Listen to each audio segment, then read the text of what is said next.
سلام میکنم به همه شما و ممنونم از توجهتون به موضوعات زنان، به رسیدگی به مشکلات و مسائلی که زنان در کل جامعه ایران باهاش روبرو هستن. برای اینکه یه سری در واقع تبعیضات هست که نه ربطی به منطقه یا اتنیک خاصی داره، ملیت خاصی داره و نه میتونیم صرف نظر بکنیم از این که بگیم که مجموعه جمهوری اسلامی در تمام این سالها نقض حقوق زنان رو به طور مستمر پیش برده و بدیهی است برخی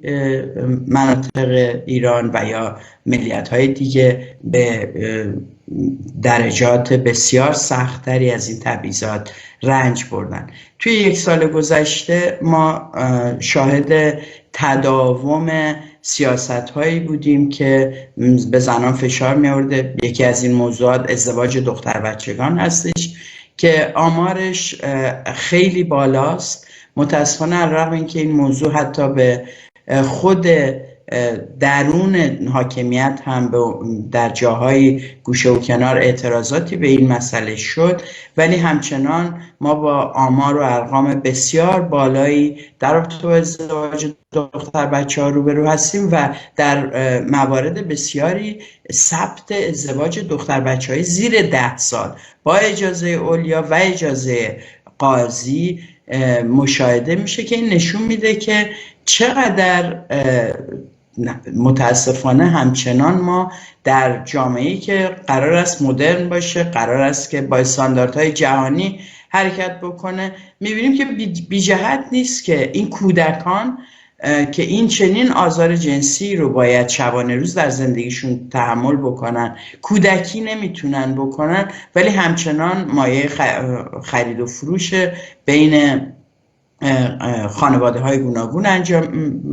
میشن. و یکی از موضوعات جدی توی این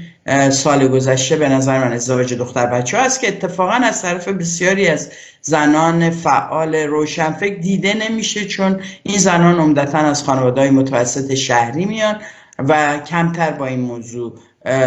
در زندگی روزمرهشون برخورد میکنن. ولی به نظر من یکی از مسائل مهمی بوده که توی سال گذشته ما باهاش روبرو بودیم. طبیعتاً علاوه بر این مسئله دستگیری هایی که به خاطر حجاب توی خیابون‌ها صورت گرفته، فشارهایی که به زنان توی این عرصه وارد شده، دستگیری هایی که از ما داشتیم در بین فعالین زنان تو تمام طی سال گذشته که تعدادش هم کم نبوده، تهدیدهایی که شد و به اضافه در واقع خشونتی که با وجود رسانه‌ها و شبکه‌های اجتماعی مجازی به زنان اعمال شده. من سعی می‌کنم که به نکات دیگه نپردازم، چون به نظرم مسئله ازدواج دختر بچه‌ها یکی از مسائل مهمی هستش که بی‌توجهی میشه بهش، هم از طرف خانواده‌ها و هم از طرف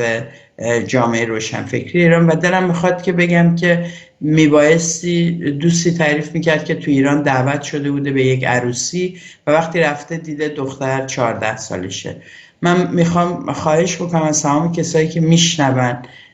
که الان جهان بدون توجه به این که بدن اون زن چقدر، اون دختر چقدر رشد کرده یا نکرده، حق هر آدمی است که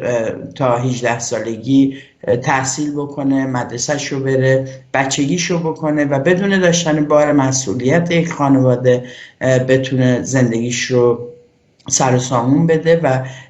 برای همین هست که حداقلی برای سن ازدواج هست و در همه این کشورها رعایت میشه و دفاع نکنیم از مردانی که دختر بچه‌ای رو به عقد خودشون در میارن، باهاشون سعی بکنیم که روابطمون رو تنظیم بکنیم بر اساس اعتراض به این مسئله، برای اینکه واقعیت اینه که به نظر من ازدواج دختر بچه‌ها یعنی خشونت جنسی سیستماتیک و رسمی و دولتی به کودکان.